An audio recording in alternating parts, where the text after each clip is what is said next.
Hi, my name is Teresa Mapes, and I'm Simonette Mapes' mom. I'm Geraldine Laverani, and Simonette is my niece. Simonette Mapes was born in Albuquerque, New Mexico, September 25th, 1982. And Simonette was a military child. Simonette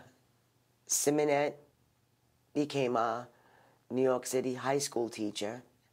She taught history. And Simonette, just was a caring, loving, loved everybody kind of person. Very happy girl. On July 5th of 2012, I received a phone call about 1 o'clock in the afternoon, and I was told that my daughter was found murdered in her home in Staten Island, New York. And, we went over there, and Simonette was taken from us. And she was taken by someone we never expected, and it was her husband. And he's right now being held in Rikers. It was a total shock for our family. I mean, it was very unexpected. There are no words for the pain that my family and myself are going through. No words. But that's why I feel so strong about domestic violence now, because it can be a silent killer. Like Teresa said, it's just something that has been a shock. You only hear this happening to other people, and you never in a million years think that it's going to affect you. Simonette was a very caring and loving person, and she tried to help everybody. So she, I guess, didn't disclose to us certain things thinking she could fix whatever was happening in her marriage. She tried to take care of it on her own, which is something that nobody is able to do. No. So that's why we're here to do something to, maybe if we could prevent it from happening to somebody else, to say that it's okay to tell somebody that what you're going through. It's not something to be afraid of. Well, we started this organization because there's a lot of young ladies like Simonette out there that are afraid to be without someone, that are afraid to tell their family members about what's going on in their lives, and also feel that they can fix it, on their own. And when it comes to domestic violence and that kind of bullying, you can't do it alone. You need a friend. You need someone. And Sissy's Angels wants to be that friend. We can keep it a secret, but so long as you told someone, so long as we know that we have to check on you, or we can help you with the law enforcement aspect of it. We can give you a safe haven.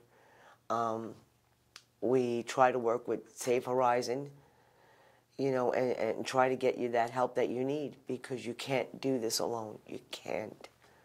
And it's not just women being affected by this. There is also men out there that are being affected by this, and our children, of course. So, it's a subject that's very touchy, and it's a subject that needs to be addressed. It needs to be addressed. It needs to be out there. My niece didn't see this coming. She didn't, never in a million years would she think the person that she loves would do something like this to her. But it's just, she was just taken by surprise. I mean, she didn't even make her 30th birthday, which is very... Sorry. Well, we do an annual run, motorcycle and car run. And what this run accomplishes is we bring the awareness to everyone in Staten Island, because we block the streets. And we also provide all the children that are affected by domestic violence, and women and men, with that assistance that they need. The monetary part of it, we donate to schools, to children that are graduating and getting ready to go on to college. We give them scholarships. And although it may not be much, but it's something to try to help them get a good start. And the scholarships are only given to high school students who have excelled in their high school. We line up July 26th, 2014, 10 a.m. We're going to be at Midland Beach in Staten Island off of Father Capodanno. And what you do is you register and you just jump on board. It's open to everyone and anyone, and the more the merrier. We've been doing it every year since the first year that we've been doing it every year at the time of her that she was taken from us in July, and this is our third one. This is the third annual, and every year it gets bigger and bigger because more people are getting to know about it. It touches a lot of people, her students, everybody. People that don't know her, they hear of her story, and they want to be there. They want to support her. So we really have a nice crowd every year, and this year is supposed to be one of the biggest ones. Biggest yet. Yeah. And we'll have a ride through to Fort Hamilton where we'll have a barbecue, and we got some DJs and raffles, and we have a lot of people donating baskets, and we'll have a lot of raffles, and just in memory of Simonette and for a good cause. Another program that Simonette started was called the Fairy Godmother Project. And what happened with that is several of her students, her seniors, weren't able to attend the prom because they couldn't afford it.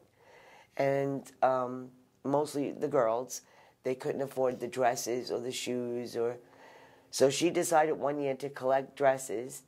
She got in touch with a couple of hairdressers and makeup artists, and they came to the school. And these students were treated like royalty. And Simonette also paid for the kids that excelled. She paid for their high school dues, their prom dues. The other project that she started was Girls Only Club. And because of the area in which these children came from, not a lot of them had mothers, or they didn't have fathers, or they lived with their grandparents. And what Simonette did was she started this club after school, her own hours, did not get paid for this, and twice a week they would meet just to talk. And there she brought their attention to birth control, to diseases that were out there. She tried to instill in them morals that that weren't being instilled at home.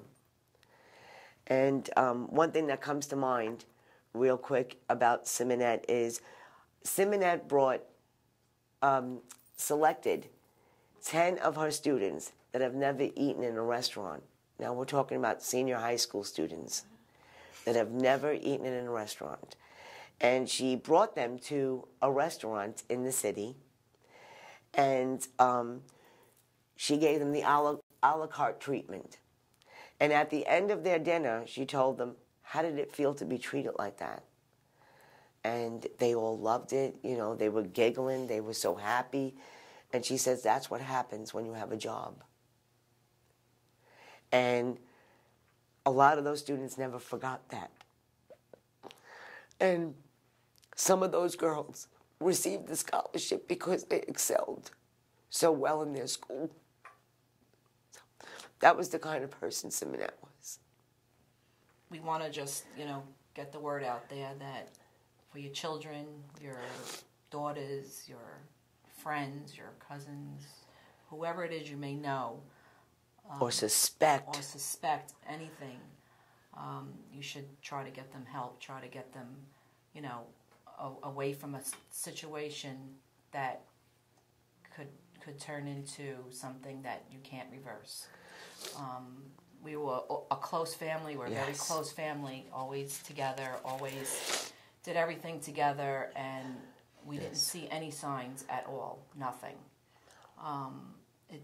we're still in shock, and Yes. and we just keep thinking back to maybe I could have saw something, or could have did something, or I could have, prevented it. But it's not something that you can prevent unless the person comes forward and So that person has to come actually forward. speaks. They have to not be afraid. Don't. It's okay. The change is okay. It's for the better. It's for the better.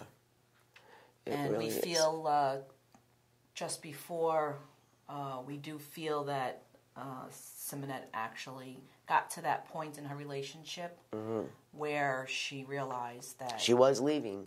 she couldn't do it anymore, and she does have the support of her family, and it was just a little too late, because once that person you're in the relationship with gets a little bit wind of that, they don't want to be exposed. Right.